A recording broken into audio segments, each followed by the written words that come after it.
Olá, alunos das turmas de quinto ano, quinto C, quinto A e quinto B. Vamos resolver o probleminha que aquela atividade que passamos para vocês na semana retrasada, cuja entrega era na semana passada. Muito bem. O problema fala aqui, Pedro, brasileiro, solteiro, jogador de futebol e residente no Rio de Janeiro, firmou com João, brasileiro, solteiro e professor, um contrato de locação assinado no dia 1º de 10 de 2012, por 48 meses, o valor mensal R$ 3.000, e João apresentou um fiador idôneo. Então vamos lá, contrato de locação, onde está previsto isso? Temos lei especial para isso. Nós temos uma lei que é chamada de Lei das Locações, que é a Lei 8245 de 91. Então essa lei traz todas as questões relativas à locação.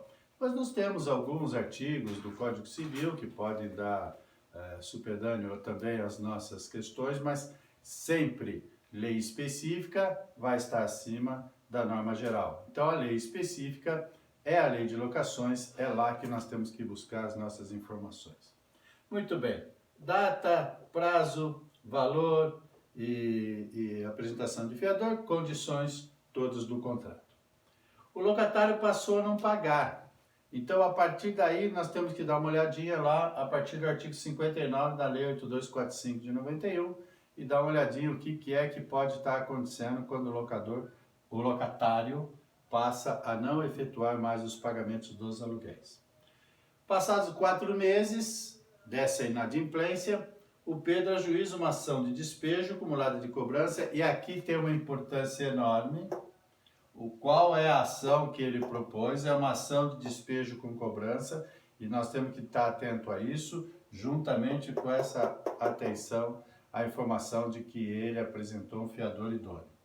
Muito bem, na segunda vara civil do Juiz de Fora, requereu um despejo liminar, e nós podemos verificar lá no artigo 62, na verdade, salvo engano, até a partir de 59, Mateus, confirma para mim aí se é o 59 que fala da ação de despejo, mas acho que é isso mesmo.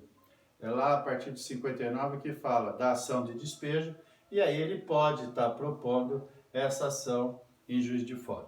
Depois ele fez um requerimento liminar e o juiz recebeu a ação, analisou o pedido liminar que foi feito através de uma tutela e deferiu a medida liminar e concedeu 72 horas para que o João desocupasse o imóvel. Aí nós vamos dar uma analisada, lá a partir de 59, a gente já está mais ou menos, e nós vamos ver as condições lá do artigo 62, inciso 2, e nós vamos verificar se o juiz poderia ter concedido essa liminar para desocupação.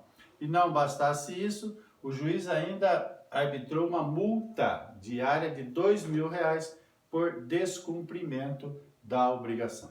Então esse é o nosso problema, uma ação, um contrato de locação, houve um inadimplemento e após 4 meses do inadimplemento, o locador ingressa com uma ação judicial de despejo acumulado com cobrança para que fosse despejado o João e que ele efetuasse o pagamento. E aí o juiz defere a liminar, nós precisamos saber se isso. Agora o que importa sempre, que é demasiadamente importante para nós, é saber o que é que a OAB quer. Porque a gente sempre tem em mente, as possibilidades jurídicas do pedido podem ser várias. Tem várias situações que podem estar acontecendo. Agora, nós precisamos responder o que a OAB quer. E o que ela fala? Desesperado, João procura para que, na qualidade de seu advogado, interponha um recurso adequado, excluído embargos declaratórios, para se manter no imóvel, abordando todos os aspectos de direito, material e processual pertinentes. Muito bem, então nós somos advogados do João e precisamos apresentar um recurso para que ele fique no imóvel. E aí o que nós precisamos fazer? Muito bem, vamos analisar o que ocorreu. O juiz proferiu uma decisão. Sempre que o juiz profere uma decisão, eu preciso me remeter lá ao artigo 203 do Código de Processo Civil, parágrafos 1, 2, 3 e 4. Parágrafo 1, sentença. Parágrafo 2, decisão interlocutória. Parágrafo 3, despaches e parágrafo 4º, atos ordinários. Qual dos 4 se encaixa essa situação? Sentença. O juiz pôs fim ao processo? Não, não pôs fim. Ele decidiu um incidente processual. Decisão interlocutória? Sim. Ele decide um incidente, que é a liminar, porque o processo vai prosseguir. O processo ainda não teve a cobrança, o próprio despejo ainda depende de ser analisado e há a possibilidade do locatário apresentar sua defesa. Então, não houve a extinção do processo, houve o julgamento, houve a decisão de um incidente. Sendo que a decisão é incidental, é sobre um fato, ocorre essa decisão, conforme o artigo 203 do Código de Processo Civil, atende os requisitos do parágrafo 2º e é uma decisão interlocutória. E de decisão interlocutória cabe recurso de agravo de instrumento. Então, nós já vamos aqui, agravo de instrumento. Então, nós já temos aqui qual é o nosso recurso, o recurso de agravo de instrumento. Bom, o recurso de agravo de instrumento, que está previsto onde? Lá no artigo 1015. No nosso caso, é uma decisão interlocutória, de uma tutela provisória, então, inciso 1 do Código de Processo Civil. Muito bem. Então, vamos lá. O que nós temos aqui? Então, já falamos da decisão interlocutória. E aí, o que nós vamos ver? Bom, vamos falar da tese. O que é que a OAB quer? Que a gente atue para manter o João no imóvel, né? Então, vamos lá. Então, sempre lembrando, manter João no imóvel. Então, precisamos ver que direito o João tem. E aí, quando nós vamos lá dar uma lidinha, lá na ação de despejo, a partir de 59, a gente precisa tomar muito cuidado, porque as questões não estão conforme prevê o 59, porque o 59, ele prevê as condições para quem não apresenta as garantias previstas na lei. Preste atenção. Ele apresentou fiador idôneo. E depois tem outra, a partir do artigo 62, ele prevê as ações de despejo acumulada com cobrança, que é exatamente o nosso caso, ações de despejo acumulado com cobrança. Então, nós precisamos analisar essa questão, que é extremamente importante, e nós vamos verificar que lá no inciso 2 do artigo 62, o juiz deveria ter concedido, tanto ao fiador quanto ao locatário, o prazo de 15 dias para poder purgar a mora. Então, o juiz não poderia ter deferido a liminar, porque ele teria que ter cumprido o que prevê o artigo 62, inciso 2. Então, manter o João no imóvel é uma questão que nós temos. E o que mais que nós precisaríamos ter? Sim, ele além de tudo, se na eventualidade do tribunal entender que é viável manter a liminar e tal, a gente sempre tem que lembrar, na OAB tudo pode, seria assim, vocês pensam, né, muitas vezes o aluno pensa, mas é impossível, tá lá na OAB não tem nada que é impossível, nada, tudo pode, então eu preciso discutir. Então vai que, eventualmente, o tribunal mantenha a decisão do juiz da qual, o que eu preciso fazer? Discutir a multa. Se o aluguel era de 3 mil, e o locatário não está conseguindo pagar, você acha que e era 3 mil por mês, você acha que ele vai pagar 2 mil por dia de descumprimento? Então nós temos que também atacar a multa, considerando, que a multa é desproporcional, tá? Numa eventual manutenção, desproporcional, tá? O que mais que nós temos? Isso. Tem um detalhe que é importante. O agravo de instrumento, lembra que a gente viu na apelação? Que lá por artigo 1012 e 1013 do Código de Processo Civil, que o recurso de apelação será recebido nos efeitos devolutivo e suspensivo. No caso devolutivo, todos, e no caso de suspensivo, temos algumas restrições que estão previstas no nosso ordenamento jurídico. No caso do agravo de instrumento, nós temos essa condição também, o efeito será o devolutivo, que devolve para o tribunal a possibilidade de um novo julgamento, mas o efeito suspensivo tem que ser requerido. Temos que fazer a requisição, está lá no artigo 1019 do Código de Processo Civil. Então aqui na tese é importante a gente também trabalhar o efeito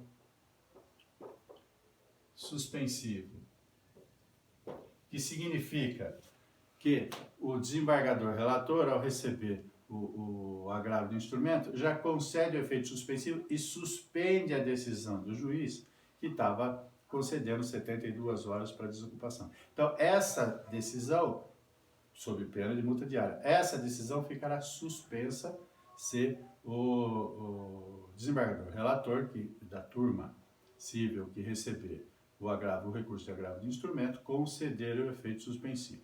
Muito bem.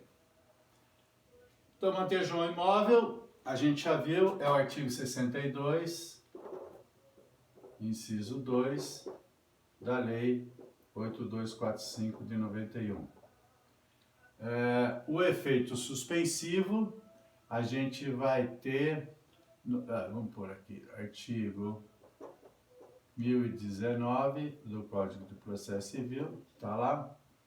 E a multa desproporcional, nós poderíamos até utilizar uma argumentação jurídica do Código de Processo Civil, que bastaria, quando muito, que o juiz determinasse a remoção de pessoas ou coisas. Não precisaria arbitrar multa, absolutamente nada. E aí a gente tem o artigo 461, parágrafos 4º e 5º, então, artigo 461, parágrafos 4º e 5º do CPC. Tá? Então tá aí a nossa fundamentação jurídica, buscando sempre que nós precisamos. Se eu quero defender essa tese, eu tenho que ter um fundamento jurídico para defender essa tese e assim por diante. Cada tese eu preciso de um fundamento jurídico para embasar o meu pedido. Muito bem. Competência. E aqui é onde ainda começam a ter os erros. Vocês insistem em não ler. Vocês insistem em não ler. Matheus, me empresta o Vadimeco para mim. Só para eu ler exatamente o que diz o artigo 1015 do Código de Processo Civil. Código de Processo Penal, Código de Processo Civil. Está aqui. 1015. Cabe agravo de instrumento contra as decisões extraordinárias que versam sobre, aqui tem as 13 condições. Tá.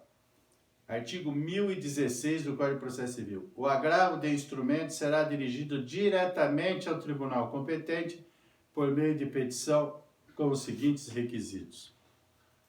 Então, eu não preciso decorar, eu tenho falado para vocês demais isso, não tem que decorar, é só pegar e não tem preguiça de ler. Pô, se o 1015 é o artigo do agravo do instrumento, o 1016 é o artigo seguinte, é só ler o artigo seguinte.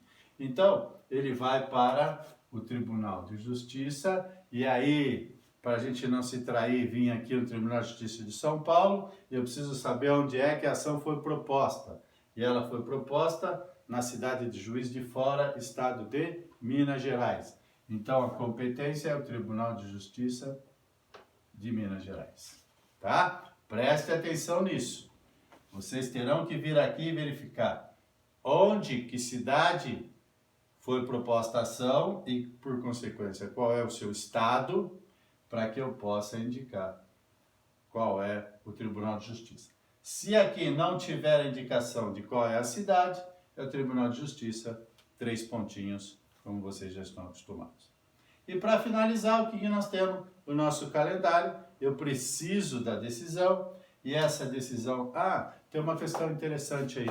Teve alguns alunos que vieram, apresentaram a questão do prazo pelo artigo 63 da Lei 8245. E lá há um equívoco quando se trata daquela ação. Eu vou achar ela aqui, 8245, só para eu ilustrar bem esse respeito. 8242, 8245. 8245. Artigo 63. Julgada procedente a ação de despejo, o juiz determinará a expedição de mandado de despejo que ocorrerá no prazo de 30 dias e tal. E aí, o parágrafo primeiro. O prazo será de 15 dias se... Presta atenção, gente. O artigo 63 fala julgada procedente a ação de despejo. A nossa ação não foi julgada ainda. Tá? Não houve o julgamento da ação. Houve uma decisão interlocutória, uma decisão de um incidente processual. Então, muito bem. A decisão do juiz concedendo a liminar para desocupação em 72 horas com multa diária de R$ 2.000 por descumprimento foi no dia 13 de abril. Muito bem. Vamos tirar os dias que não são úteis. Lembrando sempre que nós temos dias úteis. Aqui é o mês de abril. A partir daqui o mês de maio. Temos feriados aqui. Abril, só olhar no Vadimé. Está lá dia 21. Feriado. Maio tem feriado? Tem aqui, ó, dia 1º. Ok. Então já eliminei os 2 feriados. E dia 13 é a intimação da decisão. Então, como a gente começa a contar o prazo? Tem que responder sempre 2 perguntas. No primeiro dia útil seguinte, desde que esse dia seja útil. Aí eu já coloquei. É no primeiro dia seguinte, desde que esse dia seja útil. Esse aqui é o dia seguinte? Eu sei que vocês estão respondendo sim. Correto. É dia útil? É. Então, o nosso prazo começa a contar aqui.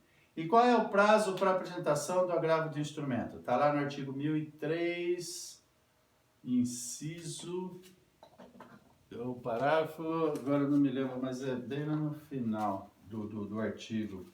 Vamos ver aqui só para a gente ter direitinho. Artigo 1003, eu não lembro se é 9º. Deixa eu pegar aqui para a gente ver direitinho, para a gente ter isso bem tranquilo. 1003, parágrafo 5º, artigo 1003, parágrafo 5º. Excetuado desembarque de declaração, o prazo para interpor os recursos e para responder é de 15 dias.